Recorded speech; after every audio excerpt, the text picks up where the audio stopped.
Good morning, YouTubers. It is August 3rd, 2019. These are your morning announcements.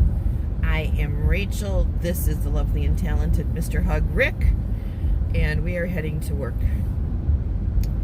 Rick and I are going to be out of town starting Sunday afternoon through Tuesday afternoon.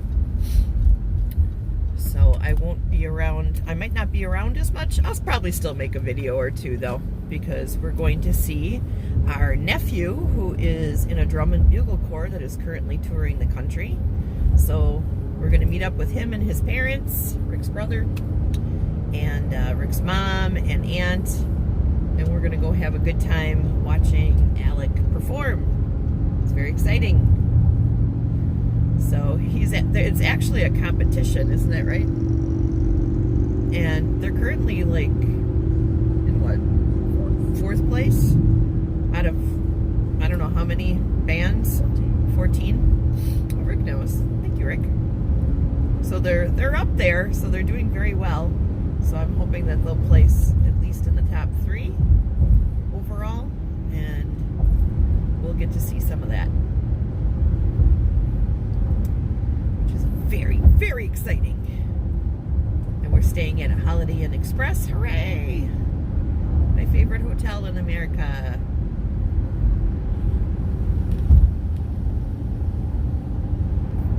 So it should be fun. So tonight I gotta pack. I gotta clean the house. Because we do have to work tomorrow, because we have an event today that we're gonna need to clean up after tomorrow, and then I'm gonna come home, take a shower, grab our stuff, and we're gonna go, and it'll be great, right, Mr. Hug? Yeah. Yeah. Are you looking forward to it? Yeah. Rick played the trumpet, and he likes marching bands, so I'm sure you'll be loving it.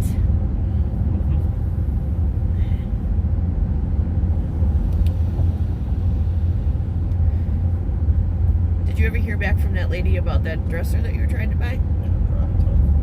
Oh, bummer. Rick saw some dressers that kind of match the ones that we have in that same style, and he's trying to buy them off of Facebook Marketplace. They're actually really cheap, super cheap. I mean, what do they normally go for? Well, the big dresser is like $1,400. Like the Steinhoppel's one anyway. So he said in case you didn't hear him, the big dresser that we're trying to get is normally like $1,400, and she's selling them for $150 a piece. So we're like, ooh. So one of them will end up being our TV stand, which will give us like tons of storage under the TV for all kinds of stuff, which is cool. And we could toss out whatever. I mean, you know what? I was telling the people the other day here on YouTube, if you want to go and get a dumpster, I will just start chucking stuff. If you rent a dumpster for the days that I'm off of work, I will start throwing things away. I will just start throwing I'm just going to purge my life, because I'm tired of it. I'm tired of the clutter. And I can't seem to get enough time in the day or night to be able to like list a lot of my stuff, although I will donate quite a bit. I just don't have time to do everything that I hoped I would be able to do. I wanted to have a rummage sale. I just don't have time. Don't have enough days off in a row. Don't ever have a weekend off, which is when garage sales are mostly frequented. So I'm gonna have to just purge as much as I can.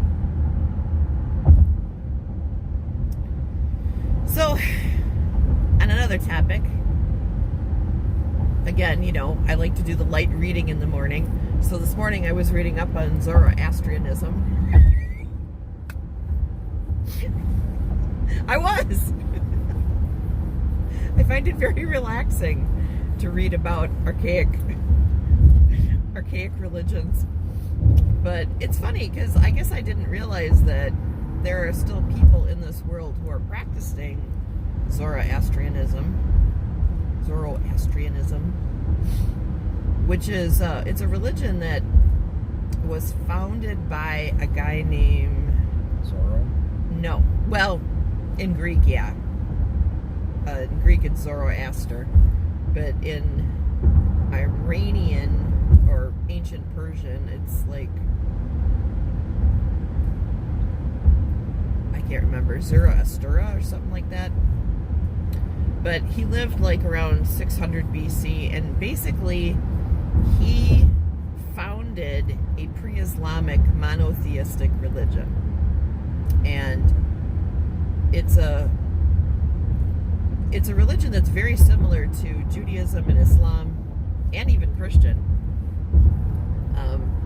My guess is that this religion did have some impact on the Abrahamic religions of Judaism, Christianity, and Islam. Because prior to that, most of the world religions were polytheistic or henotheistic.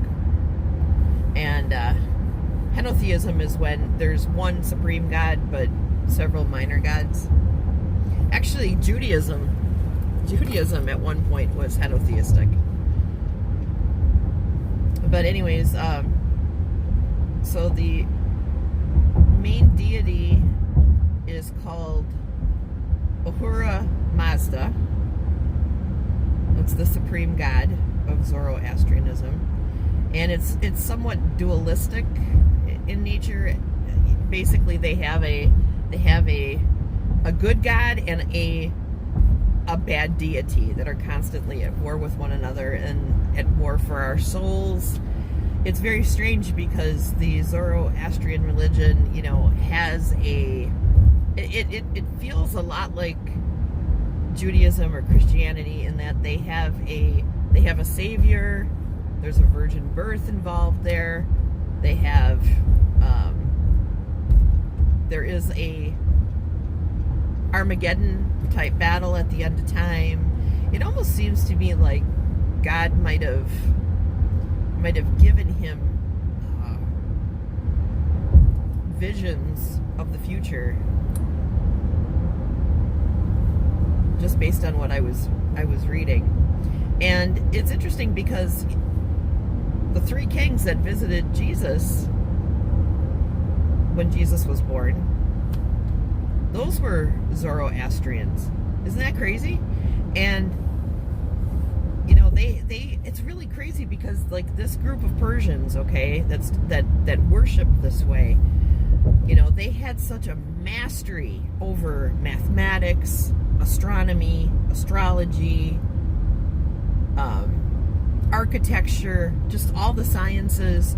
They were like way ahead of the game for a long, long time. Zoroastrianism at one point was the main world religion, and it had its tenets had an impact on all the Indo-European cultures and religions that were growing up around that time. And it kind of ended around the influence started to wane around the time of Xerxes, when Xerxes was being defeated by the Greeks, and then the Greeks ended up dominating with their gods and religions, and then Rome after that, and then you had Christianity come in.